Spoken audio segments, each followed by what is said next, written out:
Assalamualaikum warahmatullahi wabarakatuh. Um, I am Nur Najia binti Anwar under the supervision of Dr. Madiha binti Muhammad Rashid. Will explain on the coding of project implementation of voltage dependent load model in distributed generation optimization planning. So the problem statement is that most of past studies did not consider load variation in their optimization planning. In conventional load flow studies, it is presumed that the active and reactive power demands are specified constant value. Practically, load are not constant, and this assumption leads to a misleading result about the actual effectiveness of the planning. DG planning based on such assumptions would not be effective after implementation and not able to yield maximum benefit of minimizing losses in the system. So now I'm going to explain on the coding of the project. There are four files, which is the main file, which we will run here for the whole program, and the PSO file, power loss, and the power flow file. And in the main file, I will define the bus data and line data for the 33 bus system into an array. And by the end of this file, there will be output of global best, best position, best size, and best loss.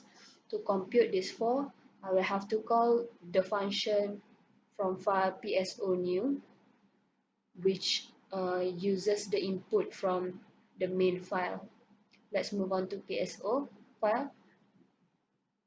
So in this PSO file, I will have to define the problem, the var size, the lower and upper bound of decision variable for each variable, which we have two variables for this project, which is to optimize the location and size.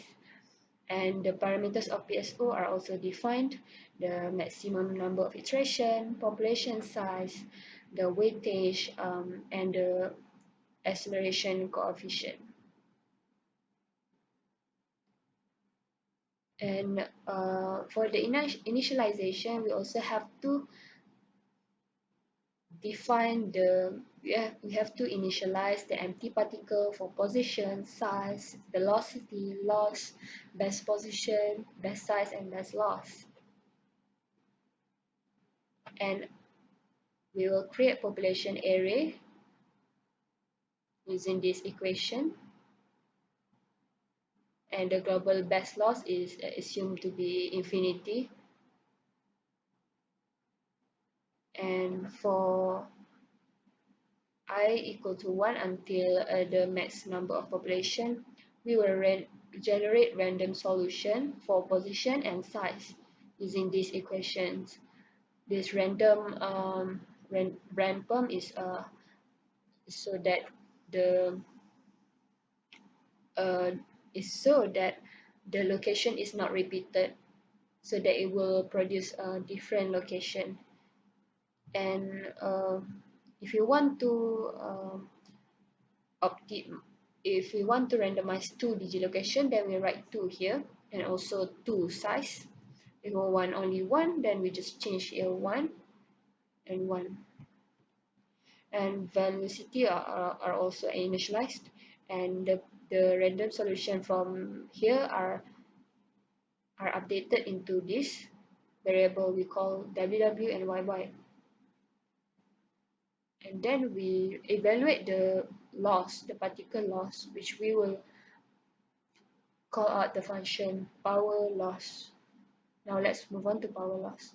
In this power loss, it will update the randomized DG location and DG size in bus data at the seventh column.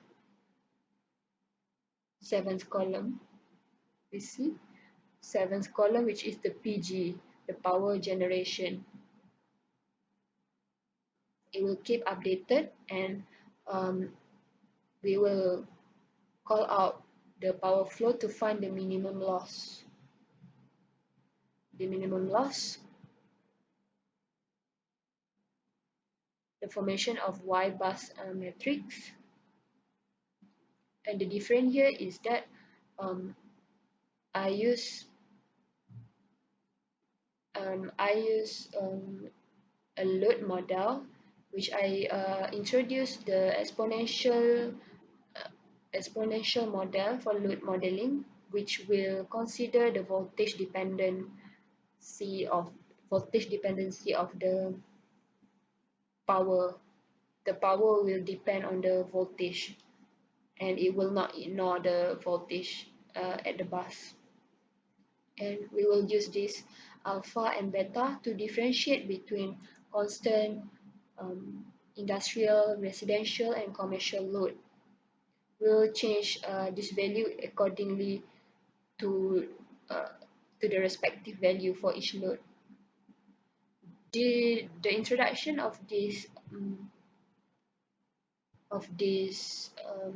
load mod the introduction of this exponential model into the power flow will eventually change the Jacobian element of the load flow.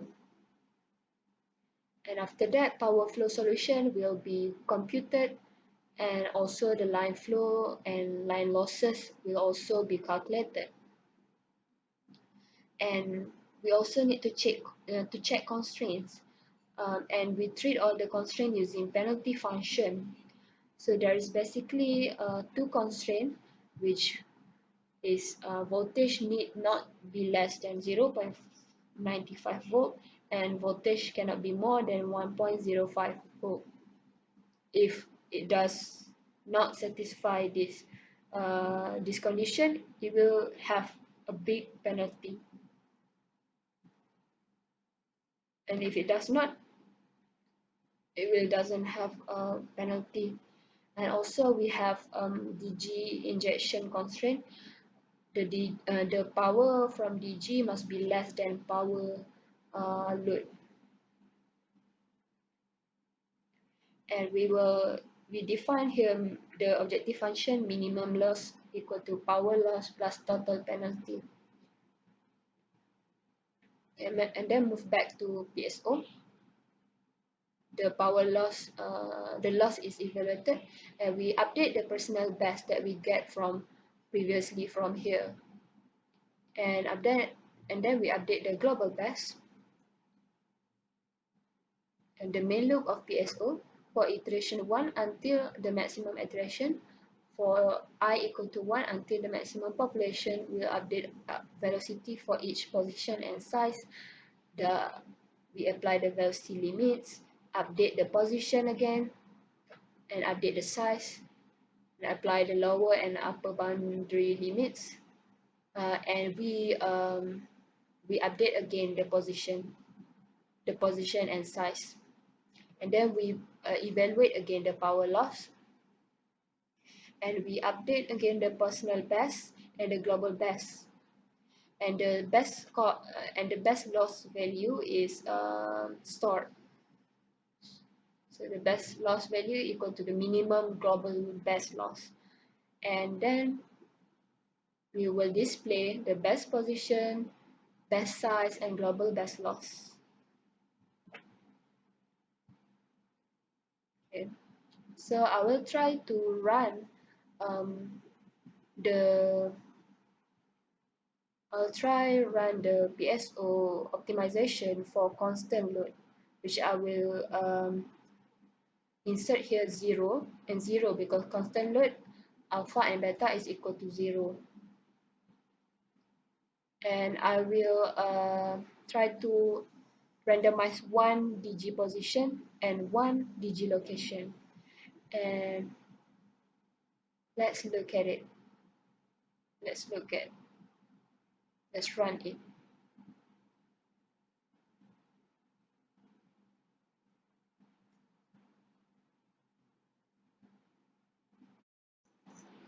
And we have done run for case 1 single unit DG case for constant load type. And as we can see here, nearly after the 20 iteration, the PSO started to converge and give the same value of global base loss. And we can see here that the best loss and the best loss, best position, best size have converged. And we can see from here that the best loss is 0.10461 megawatt. The best position is at bus 6 and the best size is 2.7044 megawatt. So for this we can and for this program we can just repeat again with the other load type, and we can repeat the same for the case 2 and case 3 for 2 unit DG case, and um, for a fixed unit for a fixed size of DG at non-optimal location. We can just change um, the number of randomized variable that we want, the randomized random that we want here. Okay, so thank you.